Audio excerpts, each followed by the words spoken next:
अगर जो संवैधानिक नियमों का जो उल्लंघन कर रहा है उसको आप गिरफ्तार कीजिए, लेकिन हमारे आदमी तो संविधान का नियम का उल्लंघन भी नहीं किया है, क्योंकि ये सुप्रीम कोर्ट भी इस तरह का जजमेंट दिया है कि गैर संवैधानिक तरीके से जिग्नेश मेवानी जी का गिरफ्तारी हुआ है। फिर आप लोग क्यों गिरफ्तार कर रहे हैं? क्या अवैध तरीके से हुआ है? मंदिर मस्जिद अवैध तरीका है? इतने दिनों से है, बहुत सारे सरकार आए गए, लेकिन वहाँ अवैध नहीं था। इनके सरकार में अवैध है मंदिर मस्जिद। 5 से 10% लोगों की सरकार है जो सिर्फ उनका भरण पोषण करती है, बाकी दलितों, वंचितों, शोषितों से इनका कोई भी लेना देना नहीं है। आप देख सकते हैं इनका जो बुलडोजर चलता है वो मंदिर मस्जिद पे चलता है, गरीब दलित वंचित शोषित पे चलता है, क्योंकि आने वाले समय में वहाँ इलेक्शन होने वाला है और इसीलिए जो है खास करके जो है उन पे टारगेट किया गया है। कहीं न कहीं टेनी मिश्रा के घर बुलडोजर चला नहीं चला, कुलदीप सेंगर के घर पे बुलडोजर चला क्या, मैंने तो नहीं सुना।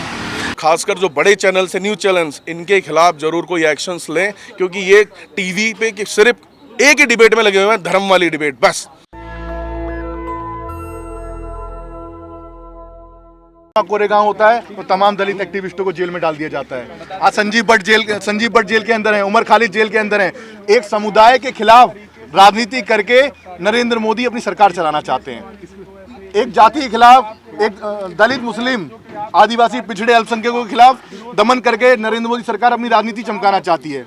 जब अनुराग ठाकुर जैसे लोग, जब कपिल मिश्रा जैसे लोग भाषण देते हैं तब इन्हें ध्यान ही, तब इनके पुलिस शांत रहती है, तब इनकी पुलिस कुछ नहीं बोलती। लेकिन जब जिग्नेश मेवानी अपनी आवाज़ उठाते हैं, जब उमर खालिद अपनी आवाज़ उठाते हैं, कन्हैया कुमार अपनी आवाज़ उठाते हैं, तमाम दलित एक्टिविस्ट, तमाम मुस्लिम एक्टिविस्ट, तमाम जो स्वतंत्र पत्रकार हैं, तो गोडसे को भगवान बताएंगे मोदी जी का?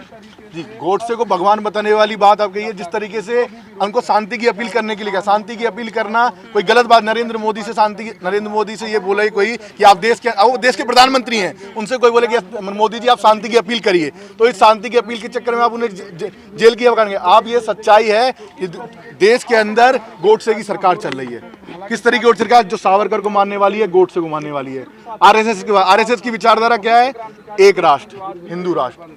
लेकिन आप देखिए, देश धर्मनिरपेक्ष है, देश के अंदर सभी धर्मों का सम्मान है, सभी धर्मों को लेकर देश के प्रधानमंत्री को जब ऐसी देश के अंदर अव्यवस्थाएं फैली हो, देश के अंदर अशांति का माहौल हो, तो खुलकर आना चाहिए। चुनावी राजनीति, जब धीरे धीरे चुनाव होंगे, चुनाव में भी आगे उनको हार का सामना करना पड़ेगा। आप वोट परसेंटेज देखिए, वोट परसेंट धीरे धीरे उनका घटता जा रहा है। अभी अच्छा, जब महंगाई की बात आती है, जब विकास की बात आती है, तो ये आपको क्या करेंगे, जब महंगाई की बात आएगी तो एक समुदाय को टारगेट करने लगेंगे, बुलडोजर की राजनीति करने लगेंगे, जहांगीरपुरी की राजनीति करने लगेंगे, खरगोन की राजनीति कर लेंगे। अभी बलिया के अंदर जब स्वतंत्र पत्रकार अपनी आवाज उठा रहे थे, बलिया के पत्रकारों का दमन किया गया, बलिया के पत्रकारों को काफी दिनों तक जेल में रखा गया। मध्य प्रदेश के अंदर उनके कपड़े उतरवाकर पत्रकारों को जेल के अंदर सबने वो तस्वीर देखी। अभी एक पत्रकार को कानपुर के अंदर नंगा खड़ा कर दिया गया था, सबने देखी। तो देखिए, चाहे पत्रकार हो, एक्टिविस्ट हो, मुस्लिम समुदाय के एक्टिविस्ट हो, जितने भी हमारे आदिवासी, पिछड़े, अल्पसंख्यक समाज के और तमाम स्वतंत्र पत्रकार जो इस देश के अंदर गोदी मीडिया से हटके नरेंद्र मोदी सरकार की जो गलत नीतियां हैं उनका विरोध कर रहे हैं, उनको नरेंद्र मोदी सरकार जेलों में डालने का एक को टारगेट कर रही है। कल जिग्नेश मेवानी थे, कल डॉक्टर कफील थे, कल पता नहीं कौन संदीप हो, कौन कामेश रतन जी हो, कौन सूर्य प्रकाश हो, कौन क्या हो, जेल की। ये सब हमारी मुख्य मांग ये है कि जो असंवैधानिक गिरफ्तार हुई, आप एक विधायक जिसको आप बिना नोटिस के, बिना वारंट के आप उसको बता देने कि उसके खिलाफ एफआईआर हुई है, आप जेल में डाल दे रहे हो। रात में 3 बजे असम पुलिस गिरफ्तारी करती है जिग्नेश मेवानी की, 3 बजे गिरफ्तारी करती है, गुजरात से असम लेके जाती है। उसके बाद जब रिहाई हो जाती है, रिहाई होने के बाद एक झूठी एफआईआर लगाई जाती है, जिसको हाई कोर्ट बोलता है कि ये जो दूसरी एफआईआर थी ये झूठी थी, ये फॉल्स थी। ये सबने पढ़ा, जो खबरों में आया। जिस तरीके से नरेंद्र मोदी सरकार पूरे देश के अंदर एक माहौल बनाना चाह रही है कि जब भी कोई महंगाई की बात करेगा, कोई मेट्रो में, कोई सड़क पे, रेल पे जब कोई महंगाई की बात करेगा, तो आप उसको एक समुदाय के खिलाफ भड़का दो, एक समुदाय के खिलाफ भाषण देकर उसको चुप कराने की कोशिश करो कि अगर हम महंगाई के बारे में बोलेंगे तो वो लोग बढ़ जाएंगे। ये वो लोग कौन है? देश के अंदर ये और वो की राजनीति करने वाली भारतीय जनता पार्टी है। गुजरात इलेक्शन की तैयारी है। देखिए, हार्दिक पटेल हो, जिग्नेश मेवानी हो, कन्हैया कुमार हो, तमाम जो एक्टिविस्ट लोग हैं, जो देश के अंदर नरेंद्र मोदी की कुरीतियों को, नरेंद्र मोदी की जो गलत नीतियां उनको उजागर कर रहे हैं, उनको दबाने की। अलका लामा के घर पे पुलिस भेजी गई, कुमार विश्वास जी के यहाँ पे पुलिस भेजी गई। तमाम जो ऐसे एक्टिविस्ट हैं उनको नरेंद्र मोदी सरकार दबाने का कार्य कर रही है। जिस तरीके से आपने देखा होगा, जब जिग्नेश मेवानी को रात में पुलिस ने उठाया, उसके बाद जब उनका विरोध प्रदर्शन किया जाता है, तमाम जेल भरो आंदोलन हुए। आज भी जेल भरो आंदोलन है, सिर्फ इसलिए क्योंकि जब रिहाई होने के बाद ये लोगों ने कहा कि ये आंदोलन रद्द कर देना चाहिए। परमिशन हमारी रात में 11:30 बजे दिल्ली पुलिस ने हमारी परमिशन रद्द की कि आप अब ये यहाँ पे वायलेंस माहौल आप बना देंगे। अब जब वायलेंस माहौल, जब अनुराग ठाकुर बोलते हैं, कपिल मिश्रा बोलते हैं, तब वायलेंस माहौल क्यों नहीं बनता? तब इनकी राजनीति कहाँ चली जाती है? तब इनके जो भारतीय जनता पार्टी के क्या कहते हैं कि दूसरे लोगों को गुंडे कहते हैं, जो इनकी सरकार के अंदर गुंडे हैं, उनको ये कब पकड़ेंगे? देखिए गुजरात में जिग्नेश मेवानी हो चाहे और भी जो वहाँ पे विपक्षी पार्टी है, वो मजबूत स्थिति में, पिछली बार भी 70-71 विधायक वहाँ पे मौजूद हैं, ठीक है, जो भी, और बाकी जो विधायक है वो काफ़ी कम अंतर से आ रहे थे। लेकिन अब जो उत्तर प्रदेश में भी वोट परसेंट, आप सब मानिए, उत्तर प्रदेश में vote percent Bharatiya Janata party का घटा है। जनता समझ रही है कि महंगाई क्या है, जनता समझ रही है कि आम लोगों को कैसे गिरफ्तार किया जा रहा है, छोटे छोटे बच्चों, नाबालिग बच्चों को जेल में डाला जा रहा है। तमाम ऐसे राज्य हैं जहाँ पर जब लोग बोलने निकले, जब लोग महंगे के खिलाफ आंदोलन के निकले, तो उनको डिटेन करके 2-2 दिन 3-3 दिन तक जेलों में रखा जा रहा है। ये असंवैधानिक गिरफ्तारियां हैं, ये राजनीतिक रंजिश के तहत गिरफ्तारियां। सत्ता में तो एक टाइम कहते हैं 70 साल तक कांग्रेस थी, 70 साल तक कांग्रेस थी, वो भी एक दिन गई, फिर कोई आएगी। सरकारें आती जाती रहती हैं, लेकिन आप किसी की लोकतंत्र और संविधान की आवाज को दबने मैं आप लोग स्वतंत्र पत्रकारों से भी देखिए, अमित शाह की तो ये भी कहते हैं झूठे जुमले, वो नरेंद्र मोदी को ही जब झूठे जुमले कहते हैं, उनकी बातों का कोई वजूद नहीं। जनता समझदार हो रही है, आज नहीं तो कल, 5 साल 10 साल कब तक सरकार चलाएंगे? कब तक एक समुदाय के खिलाफ बदनाम करके राजनीति? हर व्यक्ति समझ रहा है कि किसको प्रताड़ित किया जा रहा है। देखो, बच्चे घर के अंदर, परिवार सबके अंदर है, सबके पास है। जिस तरीके से जब डॉक्टर कफील गिरफ्तारी होती है, जिग्नेश गिरफ्तारी आती है, तो जिग्नेश का परिवार है, डॉक्टर कफील का परिवार है, संजीव भट्ट की पत्नी जिस तरीके से संघर्ष कर रही हैं, अब देखिए उनके परिवार का दुख पूरा देश देख रहा है, पूरा देश देख रहा है। तमाम एक्टिविस्ट उनकी आवाज़, उमर खालिद जेल के अंदर हैं, बार बार जमानत की अर्जी लगाई जाती है, बार बार खारिज कर दी जाती है। लेकिन अभी लखीमपुर में गाड़ियां चढ़ाई गई किसानों के ऊपर, उसकी बेल हो गई, लेकिन सुप्रीम कोर्ट से फिर दोबारा उसको अंदर रहेगा। लखीमपुर में हाथरस के अंदर दलित बेटी का रेप होता है, हत्या होती है, जब मुख्यमंत्री योगी आदित्यनाथ और वहाँ की जो पुलिस है वो आरोपियों के पक्ष में खड़ी होती है, वो जातीय सभाएं होने लगती है वहाँ के अंदर। हिरासत के अंदर आगरा में अरुण वाल्मीकि की हत्या हो जाती है, कस्टडी के अंदर तमाम दलित एक्टिविस्ट और तमाम दलित एक्टिविस्ट और तमाम युवा साथी और तमाम पार्टियों के नेता अरुण वाल्मीकि के घर पे जाते हैं, तो उनकी माताजी बताती हैं, उनके परिवार बताता है कि अरुण वाल्मीकि को चोरी के इल्जाम में, चोरी का झूठे इल्जाम में जेल ले जाया गया था और वहाँ पर उनकी हत्या हो गई। जेल, कस्टडी अलग चीज़ है, कस्टडी के बाद आप उसमें हत्या हो जाना। एक आपने केस देखा इटावा का था, जो वो टोटी से जो रस्सी डाल के अल्ताफ का कहते कि फांसी लगा ली उसने। एक समुदाय के खिलाफ बुलडोजर, आप 2 मकान आप एक समुदाय के तोड़ देंगे, 50 मकान एक समुदाय के तोड़ देंगे। आप ये बुलडोजर के दिल्ली की बात करते हैं, दिल्ली में अवैध निर्माण है, एकदम से अवैध निर्माण आ गया 10 दिन के अंदर, 10 दिन के अंदर इनको ये सारे मुद्दे एकदम से दिखने लग गए, क्योंकि महंगाई इतनी ज़्यादा हो गई। जब भी जैसी कोई महंगाई की बात, मैं आपको समझो, ये महंगाई को छिपाने की साजिश है। बुलडोजर हो, एक समुदाय के खिलाफ माहौल बनाना हो, दलित समाज के खिलाफ उत्पीड़न हो, ये सब एक महंगाई के खिलाफ बहुत बड़ा ये षड्यंत्र है। क्योंकि महंगाई, जब हिमाचल प्रदेश में जब उनके जो अध्यक्ष हैं वो इस्तीफा देते हैं भारतीय जनता पार्टी, तो कहते हैं कि महंगाई ज़्यादा हो गई थी, इसलिए भारतीय जनता पार्टी चुनाव हार गई। जब महंगाई की बात है, जब उपचुनावों में जब हार होती है, तो कहते हैं महंगाई मुद्दा था, महंगाई की वजह से हम लोग चुनाव हारे। हिमाचल प्रदेश में कबूला भारतीय जनता पार्टी ने, लेकिन जब देखा कि महंगाई की वजह से हम लोग चुनाव हार रहे हैं, तो उसके बाद उन्होंने अलग अलग मुद्दे, योगी जी उत्तर प्रदेश के अंदर बुलडोजर की राजनीति पर चुनाव जीते, एक समुदाय को भड़का के चुनाव जीते। जनता को भी अब ये धीरे धीरे समझ में आ रहा है। जनता को समझना भी चाहिए कि देश के अंदर जब तक संविधान जिंदा है, जब तक जनता के हितों की बात, जनता की रक्षा संविधान द्वारा की जाती है। लेकिन संविधान चलाने वाले लोग इस वक्त गलत हैं, गलत हाथों में संविधान है। नरेंद्र मोदी सरकार, अमित शाह, योगी आदित्यनाथ, चाहे जितने भी इनके मुख्यमंत्री हों, प्रतिनिधि हों, ये सिर्फ और सिर्फ एक समुदाय को बदनाम करने की, झूठी गिरफ्तारियाँ करने की, जो आवाज़, स्वतंत्र आवाज़, उनको दबाने की राजनीति कर रहे हैं। कोई फायदा है नहीं सरकार से मांग करने का, लेकिन फिर भी एक मांग है कि देखिए, जो ये चल रहा है, जो धर्म के नाम पे लोगों को बरगलाया जा रहा है, इसको ना करें। जो ये खासकर जो बड़े चैनल्स हैं, न्यूज़ चैनल्स, इनके खिलाफ जरूर कोई एक्शंस लें, क्योंकि ये टीवी पे कि सिर्फ एक ही डिबेट में लगे हुए हैं, धर्म वाली डिबेट। बस आप पिछले 1 महीने से, तो मैं भी चैनल देखता हूँ ना, कभी लग जाता है, बटन दब जाता है, उस पर आगे अजान, हनुमान चालीसा, हिंदू, मुस्लिम, मस्जिद, फलाना, यही चलता रहता है। तो मेरी मांग है भारत सरकार से, कम इस चीज़ को बंद कराएं। और अगर आपको डिबेट करानी है तो कराओ ना यार, बेरोजगारी पे कराओ।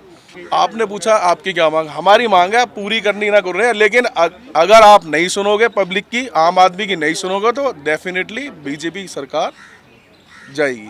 और अब की बार जो है ना जो हुआ है ना, ये पहले भी बीजेपी गवर्नमेंट आई थी, इतना बुरा अटल बिहारी वाजपेयी के टाइम पे इतना बुरा हाल नहीं था, अच्छा चला था और हम भी साथ थे। लेकिन पता है जो अब चल रहा है ना, बीजेपी बिल्कुल जीरो हो जाएगी, खत्म हो जाएगी, खत्म है जी। उम्मीद है? बिल्कुल डेफिनेटली। देखिए उम्मीद पे तो दुनिया कायम है, हम लोगों को आगे बताएंगे, आपके थ्रू बताएंगे, लोगों के साथ ज़्यादा के बताएंगे, डेफिनेटली होगा। ठीक है, अभी टाइम है, करेगा। Thank you. देखिए हमारे लिए बाबा साहब अम्बेडकर द्वारा बनाया गया संविधान सर्वोपरि है और जिस तरीके से गैर संवैधानिक तरीके से जिग्नेश मेवानी जी का गिरफ्तारी हुआ है, कहीं न कहीं ये निंदनीय है। इस तरह का चीज़ जो है नहीं होना चाहिए और वर्तमान सरकार जो है तानाशाही का सरकार है, क्योंकि ये सिर्फ हिंदू मुस्लिम करके धर्म को टूल के रूप में यूज करके जो है राजनीति कर रही है। डेवलपमेंट से इनका कोई भी लेना देना नहीं है। सिर्फ ये 5 से 10% लोगों की सरकार है जो सिर्फ उनका भरण पोषण करती है, बाकी दलितों, वंचितों, शोषितों से इनका कोई भी लेना देना नहीं है, दूर दूर तक कोई भी वास्ता नहीं है। आप देख सकते हैं इनका जो बुलडोजर चलता है वो मंदिर मस्जिद पे चलता है, गरीब दलित वंचित शोषित पे चलता है। इनके सरकार के जो आदमी हैं इनके ऊपर नहीं चलता है। बिल्कुल अवैध पे क्या अवैध, इसमें एक बात क्या बहुत सारी ऐसे फैक्ट हैं। आप उस पे चले, गरीबी पे चलाइए, महंगाई पे चलाइए, बेरोजगारी पे चलाइए, लेकिन आप उस पे तो चला नहीं ले रहे हैं। हाँ, तो प्रशासन काम कर, लेकिन आप गैर संवैधानिक तरीके से हमारे आदमी को गिरफ्तार कर रहे हैं। आप संवैधानिक तरीके से कीजिए। अगर कोई गलत कर रहा है, चाहे हम हो या कोई और हो, ये संविधान ने आपको राइट दिया है लेकर के। अगर जो संवैधानिक नियमों का जो उल्लंघन कर रहा है उसको आप गिरफ्तार कीजिए, लेकिन हमारे आदमी तो संविधान का नियम का उल्लंघन भी नहीं किया है, क्योंकि ये सुप्रीम कोर्ट भी इस तरह का जजमेंट दिया है कि गैर संवैधानिक तरीके से जिग्नेश मेवानी जी का गिरफ्तारी हुआ है। तो फिर आप लोग क्यों गिरफ्तार कर रहे हैं? इसका मतलब है कि संविधान को आप मानते ही नहीं है। आप पुलिस, आप संविधान के अगेंस्ट में जाके काम कर रहे हैं, तो किस तरह का सरकार है, किस तरह का तानाशाही कर रहे हैं आप? गरीबों, वंचितों, शोषितों, अल्पसंख्यक के ऊपर जो है आप बुलडोजर चला रहे हैं। जहाँ चलाना चाहिए गरीबी, महंगाई, बेरोजगारी, उस पर तो आप चला नहीं रहे हैं। क्या अवैध तरीके से हुआ है? मंदिर मस्जिद अवैध तरीका है, इतने दिनों से है, बहुत सारे सरकार आए गए, लेकिन वहाँ अवैध नहीं था। इनके सरकार में अवैध है मंदिर मस्जिद, उन पे आप बुलडोजर चला रहे हैं। किस तरह का आप तानाशाही कर रहे हैं? देश में बेरोजगारी बढ़ रहा है, महंगाई चरम सीमा पे है, गरीबी बढ़ रहा है, युवा फ्रस्ट्रेट है, PhD करके मार्केट में घूम रहे हैं, उनके लिए जॉब जो है मिल नहीं रहा है। तो किस पे आप बुलडोजर चला रहे हैं? तो इन सब चीज़ों पे बुलडोजर चलना चाहिए और इस सब चीज़ों पे जो है डिस्कशन, डिबेट होना चाहिए। मैं ऐसे जगह से आता हूँ जो दलितों, वंचितों, शोषितों की आवाज़ है और हमेशा संविधान का हम लोग जो है प्रोटेक्ट करता है। नहीं, बिल्कुल देखिए, कहीं न कहीं जो है वो दलितों की आवाज़ है, क्योंकि जिस तरीके से उनका स्टार्टिंग से लेकर के अभी तक जो आंदोलन रहा है और वो जिस क्षेत्र को रिप्रेजेंट कर रहे हैं, कहीं न कहीं वो उनका वो रिप्रेजेंट कर रहे हैं। और मुझे लगता है कहीं न कहीं जो राजनीति है, क्योंकि आने वाले समय में वहाँ इलेक्शन होने वाला है और इसीलिए जो है खास करके जो है उन पे टारगेट किया गया है कहीं न कहीं। देखिए इस तरह का जो भी है या जो भी सरकार कर रहा है, जो भी इंडिविजुअल व्यक्ति कर रहा है, ये काफ़ी निंदनीय है। मैं भी हिंदू हूँ, जन्म से भी और कर्म से भी हिंदू हूँ। मैं सभी जाति धर्म का सम्मान करता हूँ और मेरे लिए जितना हमारे धर्म के लोग हैं उससे कई गुना ज़्यादा जो है दलित, वंचित, शोषित हमारे लिए हैं।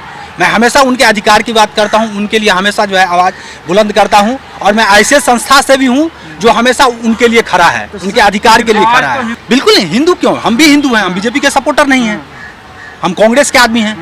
ऐसा थोड़ी है कि हम हिंदू हैं तो हम बीजेपी के सपोर्टर या संघ के आदमी हैं। नहीं, कहीं न कहीं ये वर्तमान सरकार जो है कुछ विशेष चीजों पे टारगेट करके जो है उसके ऊपर जो है बुलडोजर चला रहा है, उसको गैर संवैधानिक तरीके से गिरफ्तार कर रहा है।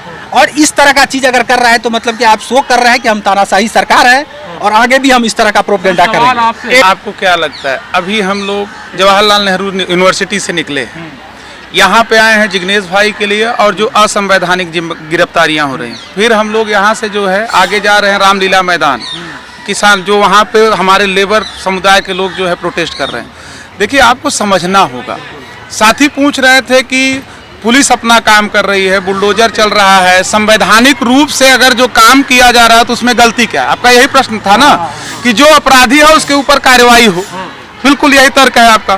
तो अपराधी अभी टेनी मिश्रा जो है वो गिरफ्तार हुआ, वो भी अपराधी है। सुप्रीम कोर्ट का कमेंट आप लोगों ने पढ़ा ही होगा कि किस तरीके से इलाहाबाद हाई कोर्ट के जजमेंट को उन्होंने गलत ठहराते हुए कि आप इस तरीके से बायस नहीं हो सकते हैं। तो क्या टेनी मिश्रा के घर बुलडोजर चला क्या? बात समझ में आ रही है? टेनी मिश्रा के घर बुलडोजर चला? नहीं चला। कुलदीप सेंगर के घर पे बुलडोजर चला क्या? मैंने तो नहीं सुना। आपने ये भी सुना होगा कि अनुराग ठाकुर को दिल्ली हाईकोर्ट ने क्या कहा कि हंसते हुए बोले गए शब्दों को हम क्राइम की श्रेणी में नहीं रखते। वहां बुलडोजर चला क्या? नहीं चला। दिलीप मिश्रा के घर पे बुलडोजर चला क्या? वहां नहीं चला। चला कहां? जो दलित है, जो मुसलमान है। तो आप कहते हैं कि क्या ये सरकार मुसलमानों को टारगेट कर रही है? अब किस तरीके का प्रूफ आपको चाहिए भाई? आप ये बताइए, जेल में गिरफ्तार कौन है? डॉक्टर कफील कौन है? मुसलमान है कि हिंदू हैं? जिग्नेश मेवानी कौन है? दलित हैं कि ब्राह्मण हैं? दलित हैं। शर्जील इमाम कौन है? हिंदू हैं कि मुस्लिम हैं? मुस्लिम हैं। उमर खालिद कौन है? वो ढकोसला अगर नहीं है, अगर सबका साथ, सबका विकास और सबका विनाश करते, विनाश जो बुलडोजर से कर रहे हैं, तो कुलदीप मिश्रा, दिलीप मिश्रा के घर का भी विनाश होता, कुलदीप सेंगर के भी घर का विनाश होता, अनुराग ठाकुर के भी घर का विनाश होता, टेनी मिश्रा का भी विनाश होता। सिर्फ जो दूसरे बंदों की कार पलट के मार देते हैं, सिर्फ उनका विनाश न होता। सीधा सिंपल सा फंडा है। अगर देश के लोग ये अभी भी नहीं समझ रहे हैं तो उनको समझ जाने की जरूरत है। सबसे पहला इस सरकार ने आक्रमण जो है इंटेलेक्चुअल्स के ऊपर किया था, चाहे वो आपके अनिल तेंदुलकर हो, प्रोफेसर्स रहे हो, चाहे यूनिवर्सिटी रही हो, चाहे जामिया रहा हो, चाहे जेएनयू रहा हो, तब भी हम लोग चिल्लाते थे। सबको समझ जाने की जरूरत है। नहीं सुने। फिर किसान आए, फिर बैंक बेचा गया, फिर पब्लिक सेक्टर यूनिट बेची गई। अब तेल महंगा हो रहा है, पेट्रोल महंगा हो रहा है, गैस महंगा हो रहा है, बारी बारी से सबका नंबर आ रहा है। इसीलिए हम कह रहे हैं कि सबको साथ आना है। बिल्कुल बिल्कुल। इससे पहले भी सरकारें लगातार रिपीट हुई हैं। बार-बार चुन रहे हैं उनको। इसका मतलब कांग्रेस राजस्थान में आई है तो लोग वहाँ पसंद कर रहे हैं। अगर पसंद कर रहे हैं तो इसका मतलब है कि आप तानाशाही का काम करेंगे, गरीबों दलितों वंचितों बिल्कुल हार गए। बुलडोजर चलाएंगे। वहाँ नहीं पसंद किया। अगर जनता अगर वहाँ नहीं दोबारा पसंद आपको किया लाइक कर रहा है, तो यही आपको सरकार बना, नहीं क्यों डेवलपमेंट का काम कीजिए। नहीं बिल्कुल पसंद कर रहे हैं। चलाएंगे, गैर संवैधानिक तरीके से गिरफ्तारी करेंगे। बिल्कुल पसंद कर रहे हैं। 2004 में किसे पसंद किया था? कांग्रेस को। 2009 में किसे पसंद किया? 9 को। तो बदलता रहता है। 1977 में 1977 बिल्कुल हमारा समय है। हम झारखंड में, हम छत्तीसगढ़ में, हम महाराष्ट्र में हैं, हम गुजरात में भी आ रहे हैं। गुजरात में पिछली बार देखा था आपने क्या हुआ था। आएंगे, समय लगता है। और यूपी में जो आए हैं, हम जो किए हैं वही हुआ है। सभी को अधिकार है। कांग्रेसी नफरत नहीं बोता है। अन्ना हजारे का मूवमेंट याद है आपको? नहीं, हम बता दें, 1 मिनट मेरी बात। अन्ना हजारे का मूवमेंट याद है? भारत बचाओ आंदोलन। क्या अन्ना हजारे को कभी देशद्रोही बोला गया कांग्रेस सरकार में? क्या कभी किसी को जो है टुकड़े टुकड़े गैंग का बोला गया? इतना यूनिवर्सिटी के छात्र प्रदर्शन करते थे, जवाहरलाल नेहरू से आते थे, एचआरडी पे मनमोहन सिंह को काला झंडा दिखाया गया था जवाहरलाल नेहरू के अंदर, 400 करोड़ रुपए दे के गए थे। क्या टुकड़े टुकड़े गैंग कभी बोला गया? नहीं, क्योंकि कांग्रेस डायलॉग में विश्वास करती है। और आप अपना बचपन याद कीजिए ना, आप अपना प्राइमरी स्कूल याद कीजिए, इंटरमीडिएट कॉलेज याद कीजिए, अस्पताल याद कीजिए, यूनिवर्सिटी याद कीजिए, किसके शासनकाल में बना है? कांग्रेस के शासनकाल में बना है साहब। उसमें म्युनिसिपैलिटी में किसकी सरकार है? इसमें नहीं। अब मैं एकदम क्लियर कट उत्तर देता। महाकुंभ इलाहाबाद में हुआ था, सबसे प्राचीनतम मूर्तियां तोड़ी गई थी। सबसे प्राचीनतम मूर्तियां, सबसे प्राचीनतम मंदिरें, जो काली माँ का मंदिर था 400 साल पुराना, वो भी तोड़ा गया था। क्यों प्रदर्शन नहीं हुआ? इन्हें मुद्दा चाहिए हिंदू मुस्लिम करने का साहब, धर्म के नाम पे बहकाने का, और कुछ नहीं चाहिए इनको। मंदिर मस्जिद जो भी सड़क पे रही हमेशा टूटी हैं, जो अतिक्रमण के रास्ते पे रही है, विकास के लिए टूटा है। हमारी आस्था भगवान में होती है, मूर्तियों में नहीं होती है। हमारे दिल में भगवान बसते हैं, मूर्ति में नहीं। नेशनल दस्तक की आपसे गुजारिश है कि अगर इसको बचाना चाहते हैं तो नेशनल दस्तक को सब्सक्राइब करने के लिए रेड कलर के सब्सक्राइब बटन को दबाएं, फिर बेल आइकन की घंटी दबाएं।